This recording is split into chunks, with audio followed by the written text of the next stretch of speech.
નમસ્કાર, good evening. મારું નામ હર્ષિદા રજનીકાંત વાઘેલા છે। હું અહીંયા કુદરતી ઉપચારમાં 10 દિવસથી આ ટ્રીટમેન્ટ કરી રહી હતી। મને ઘણો અહીંયા ફાયદો થયો છે।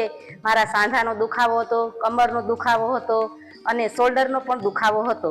તો અહીંયા મને સારવાર સારી રીતે મળી છે। મને 60 થી 70% જેટલો ફાયદો થયો છે। વગર દવાએ મારી દવા જે કાંઈ ટ્રીટમેન્ટની દવા જે ચાલુ હતી એ બધી દવાઓ બંધ કરી નાખી ડૉક્ટર સાહેબે, અને અત્યારે ખાલી મારી બીપી અને થાઇરોઇડની જે તકલીફ હતી એની દવા ચાલુ છે। અને અહીંયા મને જે કાંઈ સાથ સહકાર અને બધાનો જે ટ્રીટમેન્ટનો સહકાર મળ્યો એ બદલ મને ખૂબ ખૂબ ધન્યવાદ। અને મને અહીંયાથી ઘણું બધું શીખવાનું અને યોગ કરવાનું, સવારના જે ટ્રીટમેન્ટ હતી એ પણ બધી સારી રીતે મળી રહેતી હતી। જમવાનું પણ સારું હતું, રહેવા કરવાની પણ અહીંયા વ્યવસ્થા સારી હતી।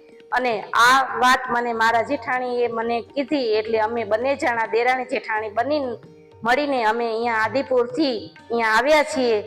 અને 10 દિવસ દરમિયાન અમારા શરીરની અંદર એકદમ ફેરફાર થઈ ગયો છે।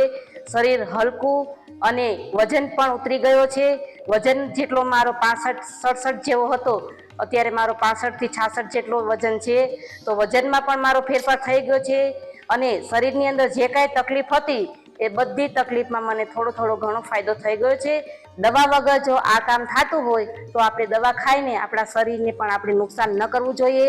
અને હું પણ તમને એ જ રિક્વેસ્ટ કરું છું કે આજે તમે આ જે દવાના માર્ગે તમે જે વળ્યા છો એના કરતાં તમે આ કુદરતી ઉપચારની અંદર તમે સારવાર લ્યો તો તમને એમાંથી ઘણો ફાયદો થશે। શરીરને નુકસાન નહીં થાય, કોઈ પણ જાતની કાંઈ શરીરને પણ તકલીફ થતી નથી, અને જો થતી હોય એ પણ મટી જાય છે। આ રીતે આપણે એકબીજાને સાથ સહકાર આપવો જોઈએ। અસ્તુ।